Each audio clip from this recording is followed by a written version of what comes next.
할렐루야. 좋은 아침입니다. 지난밤 은혜 가운데 평안히 또 잘 주무셨습니까? 오늘 아침에는 날씨가 많이 차갑습니다. 이제 겨울이 시작되는 것 같습니다. 이럴 때일수록 여러분 건강 관리 잘 하시고 감기 들지 않도록 몸 관리 잘 하시기를 바랍니다. 오늘은 마태복음 28장의 마지막 절, 내가 너희와 세상 끝날까지 함께 있으리라 하신 주님의 말씀을 가지고 함께 또 은혜를 나누려고 합니다. 사람이 살아가는 것 중에서 가장 큰 것이 바로 안식이다, 이렇게 말할 수가 있습니다. 우리가 63빌딩을 가진다 한들 내 마음에 안식이 없으면 아무것도 아니라는 것이죠. 이 안식이라고 하는 것은 여러 가지 말로 표현을 할 수가 있습니다만은 제일 알아듣기 쉬운 말로 설명을 하면 이 안식이라고 하는 것은 만족이다, 이렇게 설명할 수 있습니다. 모든 것이 내가 채워지는 만족함, 모든 것이 채워지는 만족함, 그것이 바로 안식이다, 이렇게 표현할 수가 있겠죠. 내가 이것을 봐도 만족이 되고 저것을 봐도 만족이 되어지고 모든 것이 만족함으로 받아들여질 수 있는 것, 이것이 바로 안식이지요. 그래서 하나님께서 사람을 만드시고 안식하셨다 그랬습니다. 그러니까 하나님의 안식이 누구냐? 사람이죠. 사람의 안식이 누구냐? 하나님이죠. 그래서 오늘 예수님께서 마태복음 28장을 보면 안식 후 첫날 아침에 그래 이야기를 하죠. 안식일이 지나고 안식 후 첫날에, 그러니까 안식이라고 하는 것은 하나님이 하시는 일이 끝났다, 이 말이죠. 나를 향한 하나님의 모든 일들이 끝났다. 쉽게 설명하면 하나님이 나를 태어나게 하시잖아요. 나를 만드셨잖아요. 쉽게 이야기하면 귀도 만들고 눈도 만들고 입도 만들고 손가락도 만들고 발도 만들고 이것도 만들고 저것도 만들고 다 만들었어요. 다 만들었어요. 하나님이 사람을 제6일째 사람을 만드시는데, 사람을 만들기 전에 해도 만들고 달도 만들고 바다도 만들고 물고기도 만들고 토끼도 만들고 풀도 만들고 채소도 만들고 모든 것을 다 만들었죠. 그러니까 하나님이 다섯째 날까지 모든 것을 다 만드신 것은 사람에게 필요한 모든 것을 다 준비를 해 놓으시고 마지막 여섯째 날에 하나님이 사람을 딱 만드셨죠. 그러니까 사람을 만드시고 생기를 불어 넣으셔서 생명이 되게 하셨잖아요. 그것이 이제 사람을 만듦으로 인하여서 모든 것을 다 이루어 놨다. 다시 말하면 완전하게 만들었다. 완전하게 만들었다. 하나님이 완벽하게 만들었다. 이래 이야기할 수 있죠. 사람이 먹고 사는 문제, 사람이 살아가는 과정, 이런 모든 것들을 하나님께서 다 이루어 놨다, 이 말이죠. 다 이루어 놨다. 하나님의 하시는 사람을 향한 하나님이 하시는 모든 일들이 완전하게 완벽하게 만족스럽게 다 끝났다. 이게 안식입니다. 그러면 사람은 어떻습니까? 하나님이 다 준비해 놓으셨구나. 그러면서 그것을 내가 받아들이면 되는 겁니다. 우리 하나님 아버지께서 다 준비해 놓으셨지, 다 만들어 두셨지, 다 이루어 놓으셨지, 내 인생 하나님께서 다 이루어 놓으셨지. 이렇게 이제 받아들일 때 사람이 이제 안식이 되어지는 겁니다. 내일 뭐 먹고 살지, 내일 밥이라도 먹고 살겠나, 뭐 이러면 안식이 없는 거죠. 잠자리에서도 내일 아침에 뭐 먹고 살지, 뭐 이거 걱정하면 잠이 오지 않는 거거든요. 예? 하늘의 새를 봐라, 하늘의 새를 봐라. 심지도 아니하고 거두지도 아니하는데 천지를 지으신 하나님께서 때를 따라 먹이시는 걸 봐라. 하물며 나의 형상인 사람에게 내가 먹을 걸 안 주겠냐? 다 준비해뒀다. 뭐 쉽게 이야기하면 그러니 너는 안식해라. 이런 걱정하지 말아라. 이렇게 이제 말씀을 하시는 거죠. 그래서 우리가 하나님께서 다 이루어 놓으셨구나. 제가 지난 주일날 우리 어머니를 예를 들어서 설명을 했잖아요. 우리 어머니가 그 중환자실에서 돌아가시면서 말씀하시기를, 우리 목사야, 엄마가 하나님 앞에 다 기도해놨다. 다 기도해놨다. 엄마가 하나님께 기도 다 해놨다. 엄마가 없어도 걱정하지 말고 목회 잘 하거라. 이러고 돌아가셨거든. 이러고. 그러니까 참 내 마음에 얼마나 위로가 되고 든든한지. 그렇지. 힘들고 어려워도 우리 엄마가 기도 다 해놨지. 응? 우리 엄마가 기도 다 해놨지. 그러니까 이 엄마를 믿잖아요. 근데 하물며 전능하신 하나님 아버지께서 태초에 하나님이 천지를 창조하셨다. 하나님이 사람을 다 만드시고 보시기에 심히 좋았다. 심히 좋았다는 것은 하나님이 하신 일이 다 완전하게 만들어 놨다 이 말이죠. 하나님이 안식하셨다. 하나님이 모든 것을 이루어 두시고 다 이루었다. 이 말이죠. 그래서 우리는 그 하나님을 나의 아버지로 받아들여질 때 우리는 안식할 수가 있는 것이죠. 안식할 수가 있는 거죠. 우리가 하나님 앞에 하나님이 나의 아버지로 받아들여지게 되고 하나님의 말씀을 믿게 되어지면 우리는 안식함과 동시에 안식이 이루어지면 우리에게 부활이 일어나게 되어진다는 겁니다. 예수님께서 안식 후 첫날 아침에 부활하셨잖아요. 그러니까 우리 가운데 안식이 이루어지게 되면 하나님으로 말미암아 예수 그리스도 안에서 안식이 이루어지게 되면 우리 가운데 부활의 영광이 일어나게 된다. 부활의 역사가 일어나게 된다. 이렇게 말씀을 할 수가 있는 것입니다. 부활이라고 하는 것은 새롭게 다시 창조되어지는 사람을 가리키는 겁니다. 하나님의 새 창조가 바로 부활이라고 이야기할 수 있습니다. 이전 것은 지나갔으니 보라 새 것이 되었도다.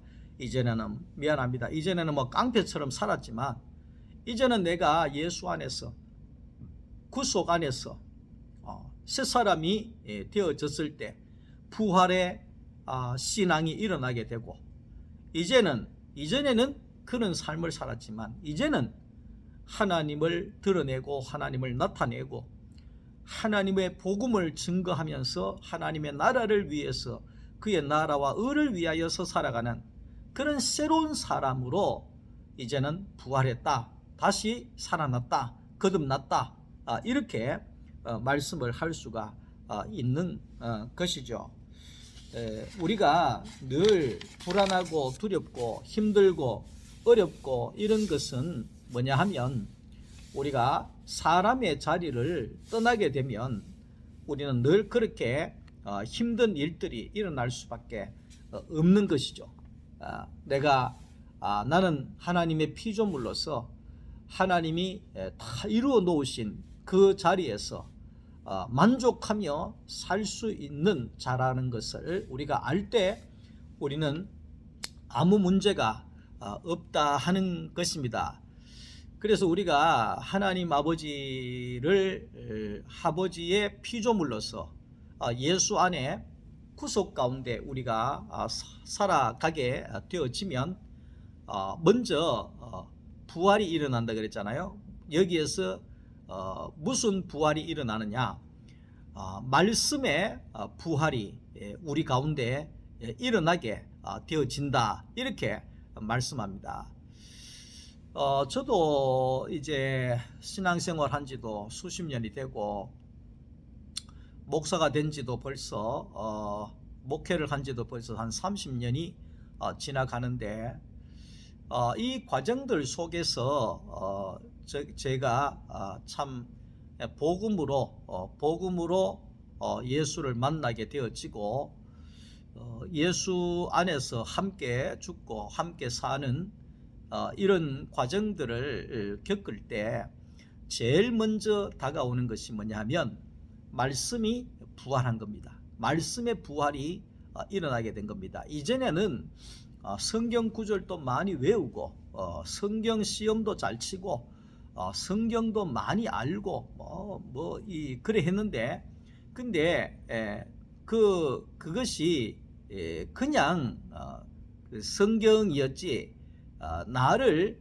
변화시키는, 내 속에 역사하는 그런 부활의 말씀의 부활이 없었다는 거죠. 쉽게 얘기하면 말씀이 육신이 되는, 말씀은 말씀이고 신앙은 신앙이고, 말씀은 말씀이고 생활은 생활이고, 말씀은 말씀이고 내 육신의 삶은 삶이고, 이 따로가 됐는데 이 구속 안에 들어가게 되면 말씀의 부활이 일어난다. 이 말은 결국 뭐냐 하면 말씀이 내 육신 안에 양식이 되어진다. 그렇게 말씀을 할 수가 있는 것이죠. 쉽게 이야기하면 말씀이, 이전에는 다윗을 제가 지난 주일에 말씀했잖아요. 다윗이 주의 말씀은 내 입에 송이 꿀보다도 더 답니다. 그래 고백하잖아요. 이 얼마나 말씀이 맛있었으면 다윗이 말씀이 답니다. 얼마나 답냐 하니까 송이 꿀송이보다도 더 답니다. 이 중동 지역에 그 꿀 있잖아요. 외국에 캄보디아인가 어딘가 그 꿀을 한번 먹어보니까 와, 이 우리나라 꿀하고 차원이 달라요. 얼마나 꿀이 신선하고 단지 근데 다윗이 말하기를 주의 말씀이 그 꿀보다도 더 달군요, 이렇게 고백을 합니다. 이게 부활의 신앙이죠.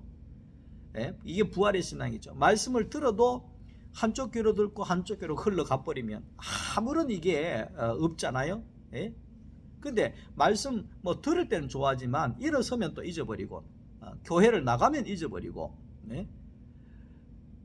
말씀을 그렇게 많이 들었는데도 집으로 돌아가면 잊어버리고 세상에 나가면 잊어버리고, 이 말씀이 하나도 내 가운데 육신이 안 되면 참 힘들잖아요.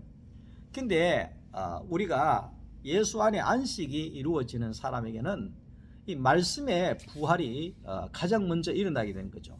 그 말씀을 먹으면 내가 배부르고, 말씀이 내 양식이 되고, 하나님의 말씀이 내 기쁨이 되고, 하나님의 말씀이 내 행복이 되고, 하나님의 말씀을 먹으면 내가 만족함이 되어진다는 거죠. 이 말씀만 먹으면 됩니다, 이거죠. 말씀만 먹으면 됩니다. 요즘에 미안하지만 이 중년이 되어져 가면서 늘 이제 감사한 것이 뭐냐 하면 잘 먹는 거. 결국은 사람이 못 먹는 것 때문에 죽게 되거든요. 입맛이 있고 밥맛이 있으면 살 사람이고, 입맛이 없고 자꾸만 밥을 못 먹으면 건강이 악화될 수밖에 없는 거거든요. 그러니까 우리의 신앙도 마찬가지입니다. 하나님의 생명의 말씀이 맛이 있고, 하나님의 말씀이 좋고, 말씀 듣는 것이 좋고, 말씀 나누는 것이 좋고, 행복하고 만족이 되어지고, 그러면 신앙이 뜨끈뜨끈한 사람이라고 이야기할 수 있죠.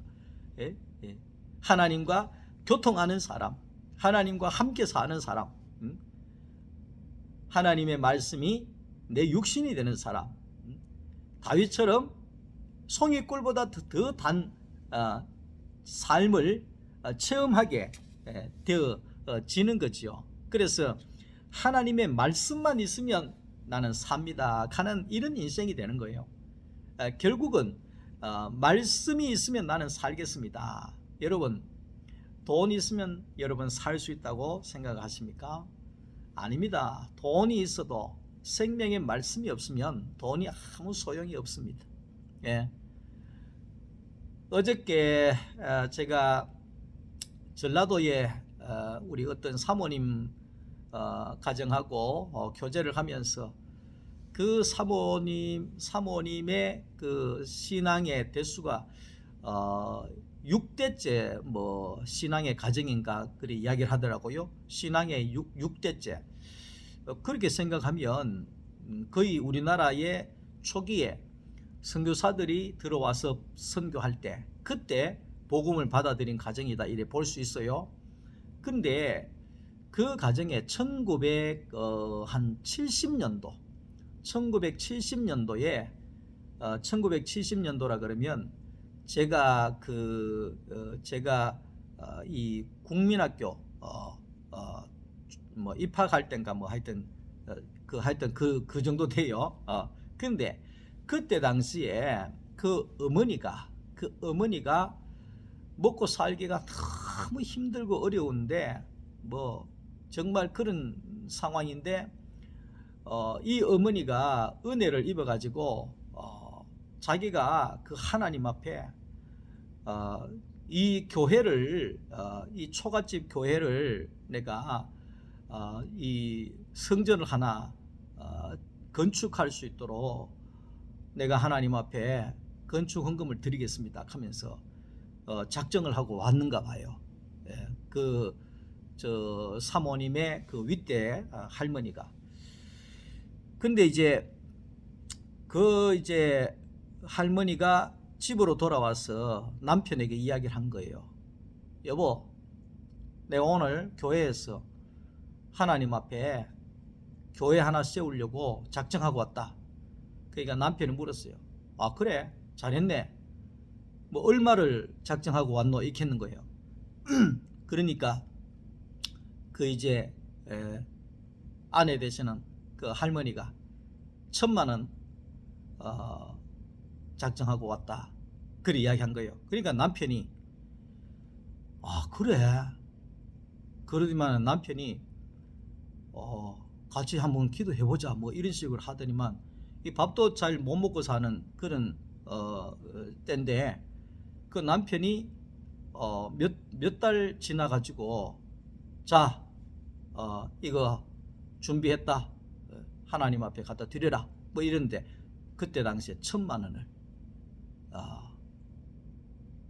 어디에서 빌렸는지 모르지만 가져와서 드렸다는 거예요. 그래서 그때 당시에 1,000만 원 같으면 뭐 지금은 그 돈을 환산하면 뭐 엄청나겠죠. 그런데 이제 그렇게 하나님 앞에 진짜 바쳤어요. 바치고 진짜 교회를 세우고 그러면서 그 윗대에서 어머니 이렇게 내려오면서 이 교회를 여러 교회를 또 세웠고 또 많은 목회자들이 그 가정에서 나오고 뭐 이러하면서 이 사모님이 자기들의 교회가 세워진 그런 간증도 하면서 간증도 하면서 이 별것 아닌 버려진 땅을 그냥 누가 자꾸 사락해가지고 그냥 그 대출 좀 받아가 샀는데 그것이 신도시가 들어오는 그런 찰나에 그거를 팔게 되고 그러면서 본인 교회도 건축하고 다른 교회들도 건축할 수 있도록 또 도우고 뭐 이런 식으로 했다는 그런 간증들을 어제 하시더라고요. 야, 참 그런 것을 보면서 우리는 돈으로 다 살 수 있다. 근데 그 돈이라고 하는 것은 당대에는 좀 쓸지 모르지만 그 밑에 2, 3대가 내려가면 돈은 다 소멸되고 없어져 버리죠. 예. 그러나 하나님의 생명의 말씀은 영원한 거거든요. 그러니까 저는 가만히 생각하기를 참 그 집에 돈을 잘 쓰는구나. 예? 참 유익한데 정말 필요한데 돈을 썼구나. 예? 그러니 하나님께서 그 자손들에게 영원토록 생명의 말씀을 통해서 복을 주시는구나. 참 이런 것이 깨달아지게 되더라고요. 그러니까 우리를 부활하게 하는 것, 우리를 살리는 것, 우리를 만족하게 하는 것, 이 모든 것은 물질이 아니라 세상의 그 어떤 것이 아니라 하나님의 생명의 말씀이라는 것을 다시 한번 생각해 볼 수가 있는 것이죠. 하나님의 말씀은 마태복음 28장 6절에 예수님께서 말씀대로 살아나셨다 그랬잖아요. 우리를 살리는 것은 말씀입니다. 내가 왜 기분이 다운됩니까? 내가 왜 신경질 납니까? 내가 왜 우울증에 빠집니까? 내가 왜 힘듭니까? 왜 이렇게 내 인생이 만족이 되어지지 않습니까? 말씀이 살아나야 되는 것입니다. 생명의 말씀이 말씀대로 살아났다 그랬잖아요. 그러니까 생명의 말씀이 내 가운데 떨어져야 있어야 내가 살 수가 있는 겁니다. 오늘 아침에 밥을 먹은 것이 내 속에 양식으로 있어야 내가 하루를 삽니다. 우리는 한 끼 먹고 점심때까지 살고 또 점심때 또 한 끼 먹고 저녁때까지 살고 저녁때 또 한 끼 먹고 마지막 하루를 살고 끝나는 거잖아요. 그런 것처럼 우리의 생명도 마찬가지입니다. 우리의 영적인 생명은 하나님의 말씀을 먹음으로 인하여서 우리는 살 수 있는 겁니다. 말씀이 없으면 우리의 인생은 배고픈 것처럼 힘듭니다. 금강산도 식후경이라고 어떤 좋은 것도 좋은 것으로 보여지지 않습니다. 생명의 말씀이 내게 양식으로 배불러지면 우리는 모든 것이 만족이 되어지고 모든 것이 아름답게 되어지고 복이 되어질 수밖에 없다는 것을 말씀하고 있습니다.